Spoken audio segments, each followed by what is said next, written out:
Le silence est assourdissant dans l'arène d'Oklahoma City ce 23 juin 2025. Game 7 des finales NBA. Tyrese Haliburton s'écroule, terrassé par une rupture du tendon d'Achille alors que le titre est à portée de main. C'est la fin brutale d'une épopée que personne n'avait vu venir. Mais comment ce meneur est-il devenu l'un des joueurs le plus clutch de l'histoire moderne des playoffs? Tout commence par un manque de respect flagrant. Juste avant le début des phases finales, ses propres pairs le désignent comme le joueur le plus surcoté de la NBA dans un sondage anonyme publié par The Athletic. Une attaque personnelle qui va servir de combustible à l'un des runs les plus légendaires de l'histoire du basket.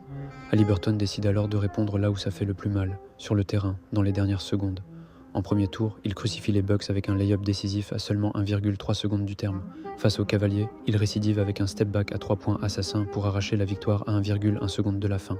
En finale de conférence, il climatise le Madison Square Garden avec un tir au buzzer d'une audace folle pour forcer une prolongation. Arrivé en finale contre le puissant Thunder, il ne tremble pas et vole le premier match sur un tir en suspension à 0,3 secondes de la sirène. Avec 4 tirs victorieux dans les ultimes secondes d'un seul run de playoff, il entre dans le cercle très fermé des plus grands performeurs de l'histoire. Mais alors que le sacre suprême l'attendait lors de ce match ultime, son corps a fini par céder sous le poids de l'héroïsme. Aujourd'hui, en ce début d'année 2026, Tyrese travaille sans relâche dans l'ombre pour retrouver l'éclat de son génie.